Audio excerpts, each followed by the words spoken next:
Welcome to one of my many videos that strive to help you play better at NHL 20. We're going to review gameplay submitted from someone in the community and help them figure out how they can play better. So I did this last year with my gameplay analysis videos. NHL 19 was just so bad that I couldn't get around to uploading any of the reviews that I did. However, here are just 3 examples of videos that I reviewed, and I was really thorough. I pretty much wrote essays back on the videos that I reviewed. I think I did this to maybe like 10 or 20 people, and while I would love to do it for everyone, I simply don't have the time to do so. Moving forward, I do want to do this again. However, it's probably just going to be like one person a month. So it's like winning the lottery. Instead of getting money, you get my feedback, which is more valuable. If you guys want me to provide you with feedback on your gameplay, simply send me a link of your full game, either through Twitter, through email, or in the YouTube comments, doesn't matter. All of my details are below in the video description, and stay tuned to the channel to see if you were chosen. So this guy named VD is gonna get first dibs this year. He sent me a clip last year and I didn't get around to it. One of the few that slipped through the cracks. I felt bad, so I let him send me an NHL 20 clip, and he gets to be featured in this video. If we look up, it looks like he's been in Division 1, won the championship multiple times, so I'd consider him above average. Let's get into the video. It's considered unlisted for Brianstormed. That means it's not for you guys. But because I'm a nice guy, I'm going to share it with you all. Not before I like and subscribe. I'm not talking about my channel. I'm talking about his channel. You know, he has 5 subscribers. He's moving up in the world. All right, let's see what this game looks like. Go. Okay, you've got to admit that was like perfect time for that Go song. I did not do that. That's just the loading screen. Alright, so our guy, nicknamed ProHawk, is going to be in the white Chicago Blackhawks jerseys. He's going to choke up a little bit to start things off, but still ends up winning the faceoff. A great zone entry there without any resistance, though that pass wasn't so great. Let's take a peek at the pass again. I'm guessing what he tried to do was pass it to this guy, who with momentum could have tucked in a one-timer. However, that is not a good choice, because this guy was clearly taking away the pass. He was standing in the passing lane, and the only way that this one-timer was going to get through is, well, if he got lucky or if he went for the saucer pass. Hawk's best move here probably would have been to just stick to this part of the ice where my puck cursor is, where he would have saw little resistance because it looks like the opponent was covering all of his men. From there, I probably would have tried to go behind the net and either done a far side wrap or see if that opens up any room for a one-timer. Unfortunately, right after ProHawk picks up the puck, he's going to spin in the direction of his opponent, and then the opponent's going to get in the way and lose the puck. So I'm guessing that his left stick motion probably looked like it was going down this way, and your player can't just turn around instantly. They have to do that animation where they swing all the way around. In this situation, if you still want to go in this direction, you have to move your left stick in a counterclockwise motion so that your player starts to turn this way before you actually skate in this direction. So I would have done either that or just skated along the boards up top. Instead, he's going to lose the puck, and now it goes the other way. Looks like he's going to play defensively here really well, blocking this shot and then taking away this pass. So I like the plays coming out of him there.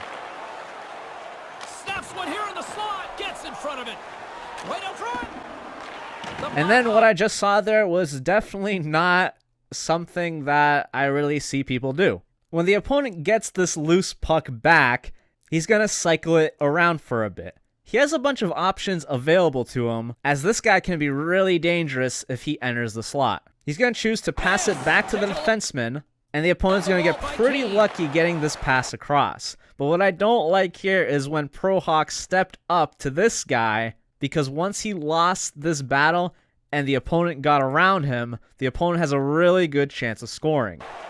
ProHawk's going to switch to the goalie, which is not something I see every day, but he makes the right decision to cover the right side of the net because that is where people score goals. On the left side, there's a lot of traffic here, so chances are the puck would have probably hit one of the bodies. I definitely would have recommended him to play the defense a lot more passively at this point, because the opponent's going to do this arc motion like this. And sure, you can't predict what he's gonna do, but I would definitely just try to go for the poke check here. And depending on the outcome, if I end up poking it, you keep skating upward. If I don't poke it, then you gotta skate backward. Don't open yourself up to your opponent taking a great shot like that, even if you knew what he was gonna do. The opponent messed up here, and now he's gonna struggle to break out of his zone. He's got 2 players on him. Solani is taking away a pass along the boards, and this guy's pushing in on him with a really aggressive forecheck. Your best bet here is to recognize you can't get a pass through Solani. You have to pass this puck as this guy approaches you, probably to this player as a support pass, if not, then along the boards. What ends up happening is he holds onto the puck for a little bit longer until Solani gets out of the block pass position. But he just had so much time to make a pass, especially the supporting pass here. At this point, with Solani back up and ready to take away a pass on either of these passing lanes, you don't want to pass it upward. His pass doesn't end up finding someone on his team, so now Crosby can go in and get a pretty uncontested shot from this point. There's nothing you can really do defensively as nobody was in position to stop him from taking this shot. Our boy Hawk switches to the goalie and tries to perhaps take away the far side shot. Off the face-off, the first thing that I'm going to note in my head is that my opponent won a backhand face-off. You see, that's important in trying to figure out what my opponent does off of the face-off. If he is always going to go backhand just like that, you should always go for the tie-up.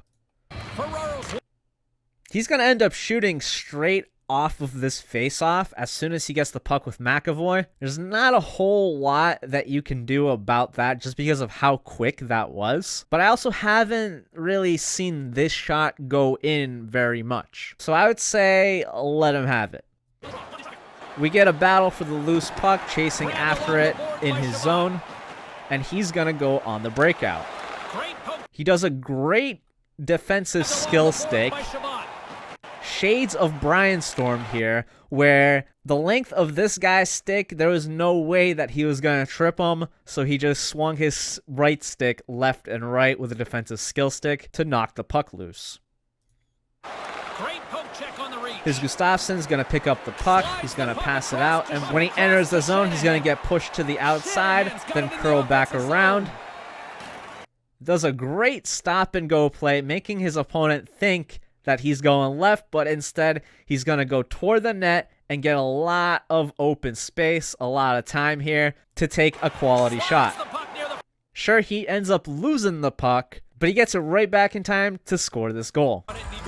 Next face-off, we went over that the opponent won the backhand the first time. He went backhand again. The tie-up is the answer. Despite losing the face-off, we have to continue. What I look at here is all of this open space right here, and that's exactly what the opponent sees, so he's going to go in this direction. What Hawk should have done in this case is take away this open space and force his opponent to find a different way in. If that means going through these 2 AIs or going around the boards, I don't know, but it would have put Hawk in a better position. Instead, he gets to come in pretty easily. And then when he's in the zone, he takes a shot from a great position with Stamkos. But if he had some more time to set up the type of shot, such as like a slap shot, he probably would have found more success. But now I'm criticizing the other guy's gameplay, so I shouldn't be doing that. I shouldn't be helping him. But if you're in that position, definitely go for the slap shot in the same exact place. When the puck goes into the corner, we're going to see some solid Division 9 turnovers, where these guys are kind of just taking a little bit too long to make a decision with the puck. Our enemy friendo here wasn't protecting the puck very well, so the AI was able to run in again and take the puck away. When ProHawk gets the puck back, he's in a situation like this. Passing it upward is a terrible idea. Stamkos is, even though he's not looking, he's going to intercept this puck because that's just how NHL 20 works. They can intercept even though they're not looking at the puck. So the best bet here would again be to make the supporting pass. Even passing it along the boards, it looks like this guy would be the guy that would end up getting the puck first.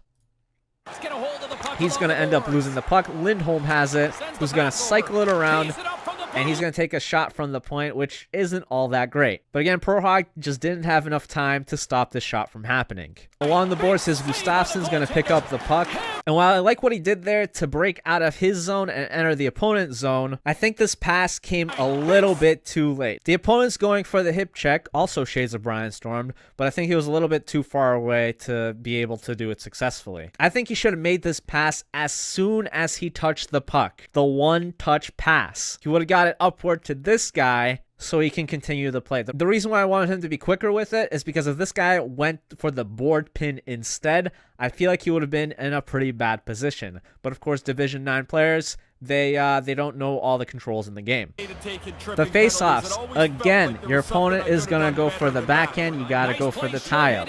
You got to know your face-off counters because it's the difference between you having possession of the puck first or your opponent having possession of the puck first after the whistle. In this case, it works out in Hawk's favor as he's able to get the puck back and make a nice play to score this goal. Right after, Hawk's going to win the next face-off. And then at this point, he has a guy directly on him. This is very dangerous because of how close this guy is. This guy could easily take the puck away from him, causing a breakaway. With a guy rushing at you that quickly, you have to get rid of the puck. Pass it to this guy who's wide open. Pass it to this guy who's open and has momentum going upward. I don't know, do whatever, but he's going to end up losing the puck, and Ferraro is going to enter the zone. When the puck gets knocked out of the zone, we get a situation like this. In this one-on-one situation, you have to do a move to get by this guy. There's just nobody else here that can help you out. If you pass to this guy, he's just going to easily lose the puck. You have to see what this guy is going to do. The smart player would play really passively so his other players could come back and help. However, this guy, being the Division 9 warrior that he is going to go for the hit. When he goes for the hit, you got to do a deke, you got to do a spin, you got to do something. ProHawk is going to do something, and he's going to get the puck right back and go in for this nice breakaway move. But based off of this clip, just keep in mind your opponent's defensive tendencies. If he went for a hit like that, he's likely to do it again. Off this face-off, he's going to have similar issues, taking too long to make a pass with his defenseman. He does enter the zone rather nicely, but at this point, with two guys on him, he has to do something. He elects to go for the pass to this guy. And I don't necessarily have a problem with that, because if this guy got it, you have a great chance at the net. It just doesn't happen to work out in his favor. Depending on how this guy is moving, I definitely would have just skated upward to just avoid all these bodies back here. After the turnover, I think he makes the right defensive plays here. Defensive skills stick out. The opponent's going to cycle it back to Theodore, who loses the puck but gets it right back. Here's where things kind of go wrong.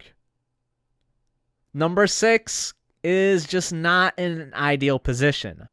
And it all starts from this point. Johnson is in a great position here, helping out the middle of the ice based on the outcome of this play.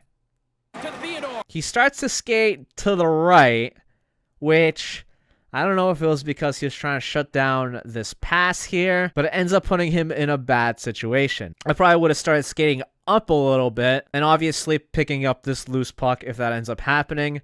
But skating up a little bit would have also allowed you to pick off this pass. So when Theodore does get the puck back, it ends up looking like this. Now sure, there's a lot of space here and that's where he's probably going to end up going. But when at any point he's feeling too much pressure, he probably could have just made an easy pass along the blue line. When Theodore ends up losing this puck and this Pettersson's going to get a decent backhand shot, you might think, well, that's garbage. But if Hawks Theodore was standing a little bit more to the left, he would have been able to get this loose puck, and this shot would have never happened. Taken by Pettersson. He's going to get the puck back, and now he's breaking out. We already know the opponent is going to be pretty aggressive with his hits based on the previous few examples, so you have to be ready to do something. Don't just go straight forward because the opponent's going to probably hit you. ProHawk's going to elect to backskate, which causes him to bounce off of this guy. However, if this was an NHL game that actually worked, well, he would have been down on the ice and it would have been a turnover. In a situation like that, instead of backskating straight into Hamilton, just make a simple supporting pass back here, which probably would have allowed you to make a pass to this guy. With your opponent being the hitting machine that he is, a quick pass to this guy, because you know you ain't making it across the blue line with this guy, probably would have worked better. However, this ends up being a loose puck. Naslund gets it, and it's a one-timer for the goal. Not a very clean play, but it's in the back of the net. 4-0, you're winning. You're going to take it. Blah, blah, blah, opponent, backhand, blah, blah, face-off tie-up.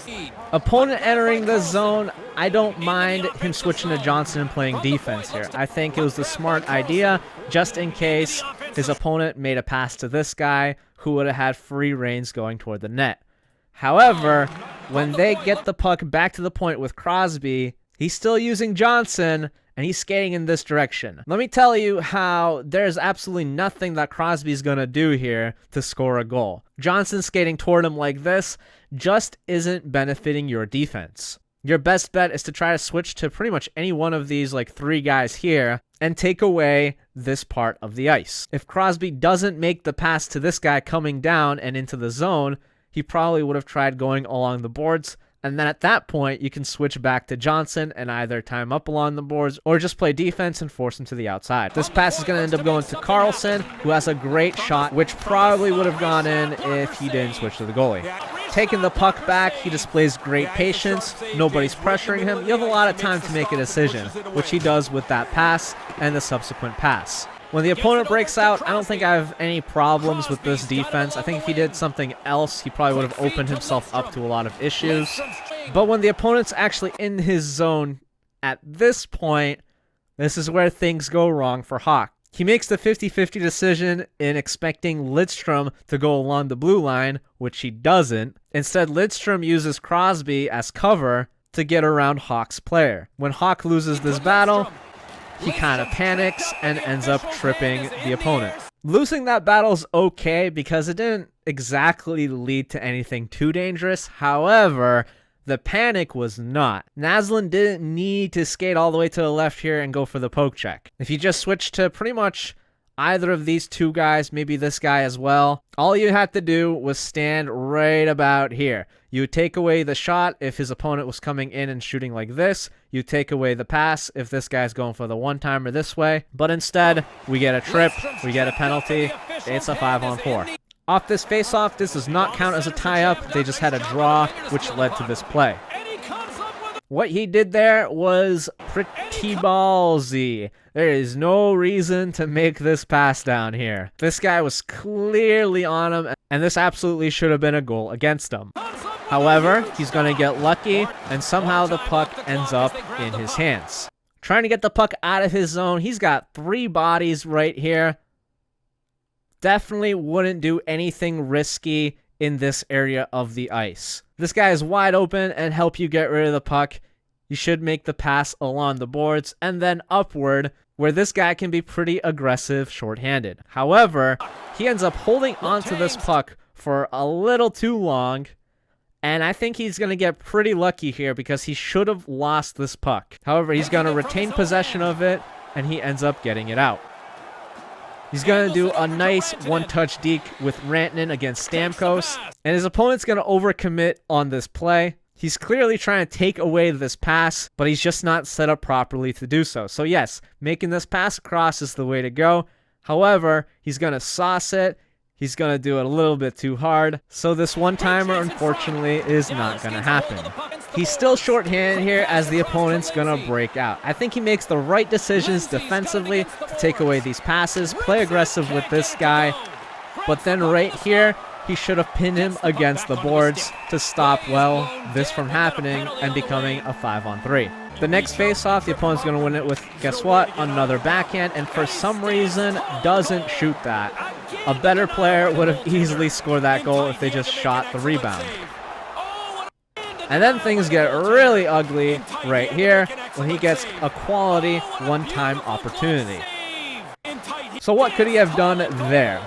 I think it starts in this position where Hawk's clearly going to get to this puck first. Because it's a 5-on-3, you're not going to be able to pass it to anyone. So you can make 2 decisions here. As soon as you pick up the puck, You dump it, you push RB or R1 and then up on the right stick while the left stick is probably facing the top left. Or you stick whack this so the battle for the puck is, well, somewhere more favorable, such as on this side of the ice. I probably would have gone with the stick whack just because you might try to go and clear the puck and this guy gets too close and he's going to get in the way. So to stick whack, you press the right stick in and then push it downward so that it goes along the boards.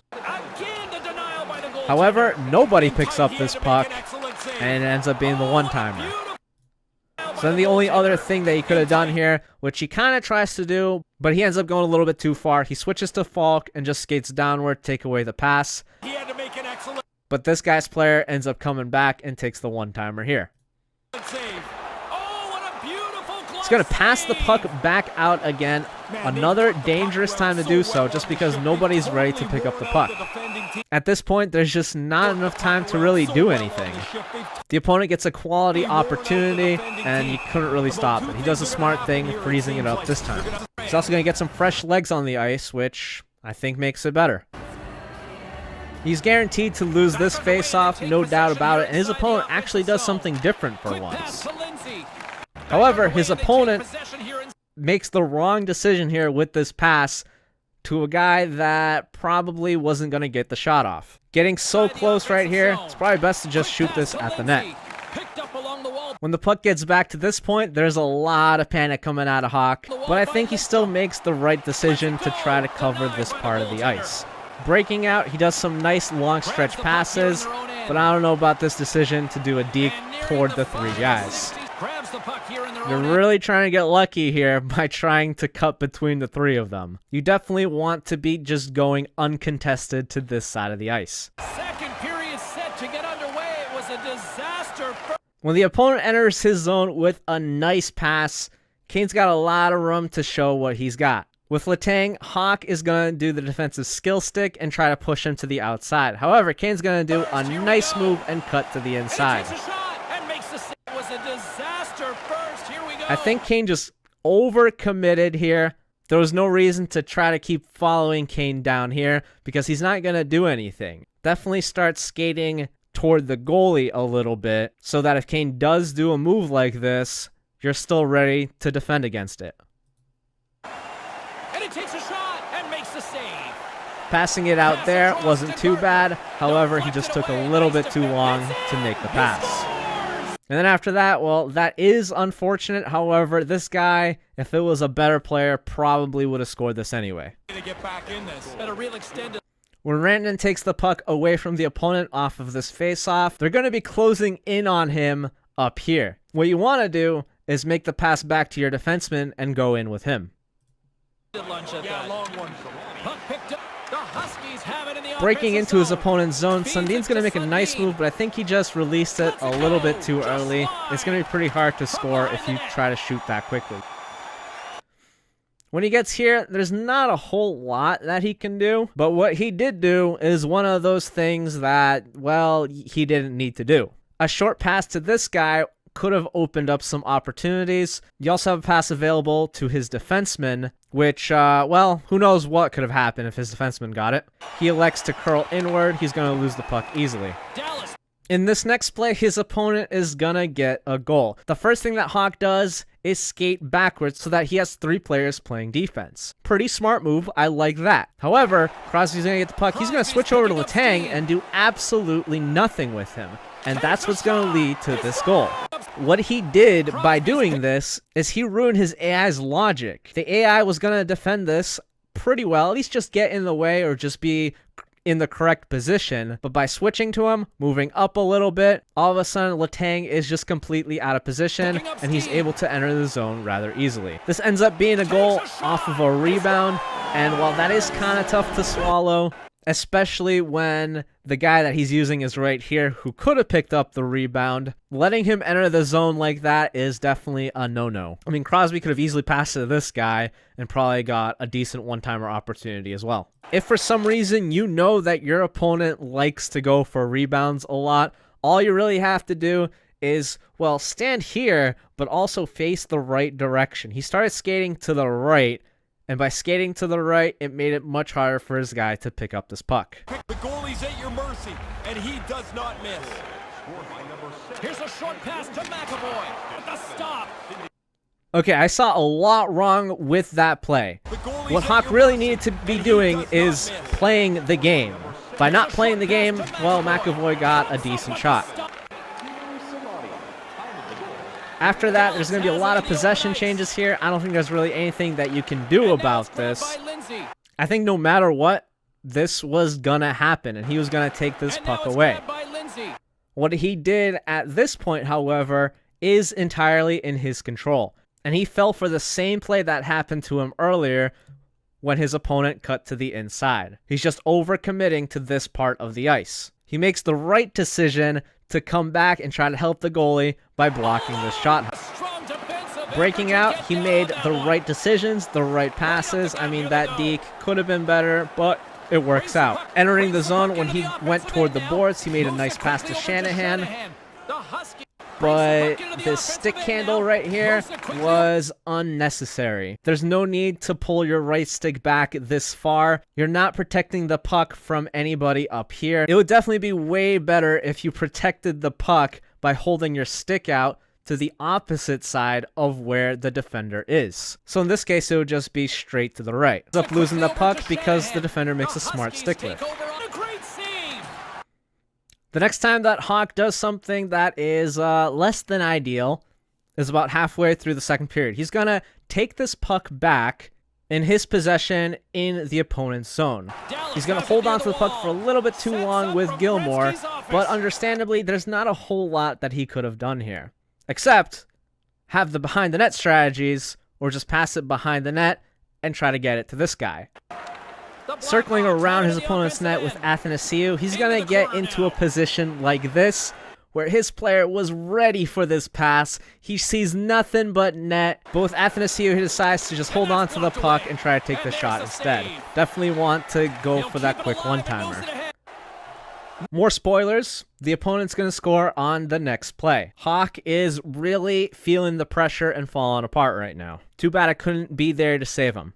What he does initially with Johnson is okay, but this is where bad things happen. He skated upward with Johnson, and that's where it fell apart. Even if his opponent did pass it to this guy is pretty far away. Hawk would have had some extra seconds to try to stop him from taking a good shot. However, if he stayed back a little bit, he would have prevented this goal.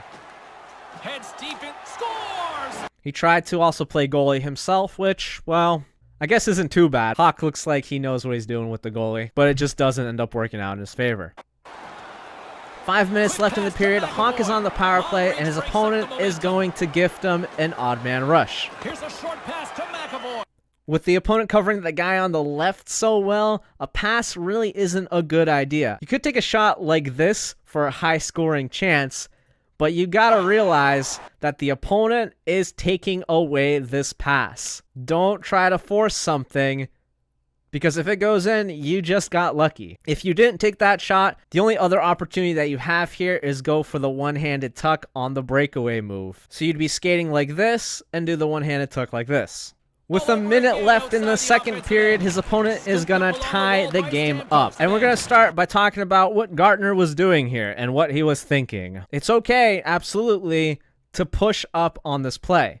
What's not okay is that defensive skill stick going backwards. I don't know what that's going to do. I think if I were to make a video on how to not use a defensive skill stick, it's skate in one direction, but defensive skill stick the other way. You're just asking for a penalty. You're asking to just miss everything, honestly. A better play here would have just been, just go for the hit. Of course, if he just made the pass quick enough, then that hit would have not done anything. The goal ends up happening like this, which, of course, is unfortunate, but very much could have been easily prevented.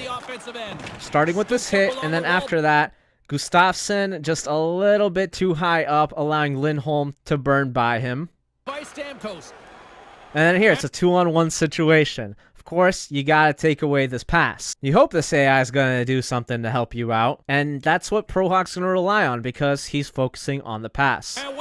When he realizes the guy's not gonna pass, he goes for the poke check, which I'd say is the right play to do, but just how this ends up happening, well, it just sucks. I think he played it right in the defensive zone, but in the neutral zone, in the offensive zone, he could have done better. Entering the zone at the start of the third period, somehow didn't lose the puck, but his opponent is pretty much gifting him a breakaway. This guy was standing really far to the left. All he needed to do was a forehand backhand, and I think he would have scored a goal. Alternatively, you could do the backhand one-handed tuck to try to make it go this way, but he might have picked up the puck. 5 minutes into the third, this is kind of just an awareness thing. I mean, we know AIs like to go offside quite a bit, but when he gets this puck to Shanahan, this guy's been offside for what feels like a year. With Shanahan, what you want to do is stick handle just along the blue line so the puck stays out of the offensive zone until this guy gets onside. 2 minutes left in the game. ProHawk's going to do a nice move behind the net to try to set up this one-timer. It doesn't work out, but what ends up happening after is a little bit questionable. With Rantanen, he's going to skate out of the zone, even though he had so much space in the defensive zone. He does end up getting back into the zone, but it just seems kind of questionable. With 30 seconds left, Solani's going to try to do something, and by do something, I mean he's just going to skate straight forward. ProHawk, with his defenseman, is going to use the defensive skill stick. He's already a little bit too far up, because when he uses the defensive skill stick, there's no way he's going to touch the puck way out here. He needs to let go of the defensive skill stick and start to skate backwards, so that he doesn't get burned by Solani. I mean, that doesn't end up happening, but that easily could have been a penalty because I probably would have pegged that as a trip. Solani just didn't trip. Lucky you, you know? Solani ends up skating through him because of what looks like this. ProHawk didn't even bother to turn back around to pick up the puck, whereas Solani is just barreling on in. Solani gets a great opportunity here. He has a lot of options, not a whole lot that ProHawk can do except, well, become the goalie and save the shot that he thinks that is going to be taken. Overall, Hawk played pretty well. The biggest thing that stood out to me was his face-offs. The opponent was going basic backhand for at least for the first half of the game. All of those lost face-offs and first possession of the opponent could have easily been prevented. I was mostly judging him on the first and second period, but he really stepped it up in the third period, making a lot of great offensive plays that unfortunately did not convert. So offensively, I don't think he needs a whole lot of improvement, but defensively, it seemed like he was stepping up and overcommitting a little bit too much. When the opponent made a pass, he'd switch to the closest player and then switch off, which ruined his AI's positioning and caused the opponent to get a lot of easy zone entries. In the defensive zone, while he did a great job pushing the opponent to the outside most of the time, I felt like he was chasing him too far to the outside on separate occasions, which caused him to do a quick stick handle and cut to the inside for a quality opportunity. He definitely played way better than his opponent, and the opponent has Carter Hart to thank for the score being so close. When I gave this feedback to Hawk shortly after, he told me, "Do you think I'm good enough to crack top 500? And I was surprised because that gameplay honestly looked like it could easily be top 500. Definitely the offense, and the defense is just minor lapses that cause those goals. He says he plays in Europe, so maybe the level of competition there is different, and it's hard to get into the top 500. But yeah, once he cleans that up, he'll easily be up there with the best. So that is my analysis on his gameplay. Like I said, let me know if you want your gameplay reviewed, and I'll try to bring you guys these kind of videos once a month. Also, let me know your thoughts on his gameplay, how you think it could have been changed, as well as my presentation of his gameplay, which I think I might need to turn down the his audio just a teensy tiny bit. But it was too late. I was already like 2 hours into that video and recording it. I couldn't do it again, so I apologize. But yeah, with that said, thanks for watching. See you guys in another video.